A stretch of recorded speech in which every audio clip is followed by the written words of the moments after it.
What's up, YouTube? I'm going to do a quick video just reviewing my first PSA submission, talking about like my thoughts on the entire experience, whether it's worth doing still, and I'm going to try to give an honest card breakdown. All right. Number one, the first card I sent in, I was going for a sequential. I sent this Japanese Ethan Typhlosion from Destined Rivals. It looked pristine. I sent this with a Ethan's Typhlosion that I pulled from Destined Rivals. This one got an 8. When I sent it in, it did not have that crazy whiting on the corners. Like, it had maybe like the tiniest ding, but it had good centering. It was almost perfect. I thought it was a potential 10 candidate. And it just has like these phantom dings where I'm kind of like, oh, nice. That's a, PSA for you. And then this card, this was like one of the most kind of pristine looking cards that I owned, and I thought it would definitely be a 10 if 10s were achievable. So, very first submission, I went 2 for 3. I will say I did have some issues with PSA. Like I said, this card looked better when I sent it. Should have at least been a 9, but somehow got another corner ding.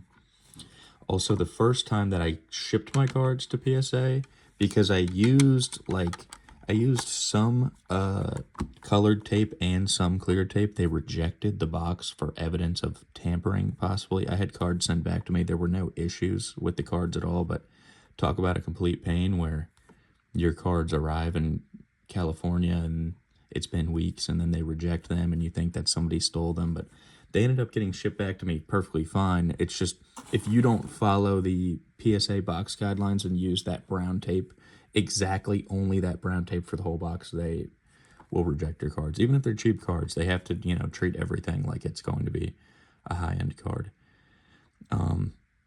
Also, insurance, $20. Shipping, $15. Cost per card, $27.99.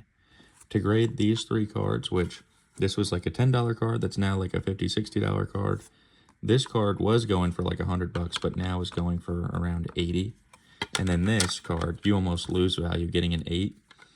I think on these, the ones that 10, it's worth it. You're going to create a little bit of value when it's all said and done.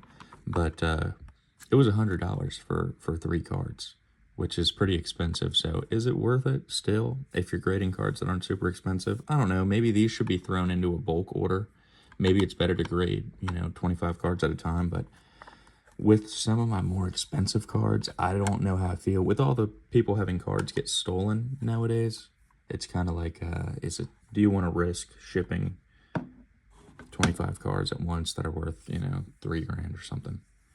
But yeah, those are my thoughts on my first PSA submission. I have a second submission that's returning soon. I'll do a quick video on those. Peace.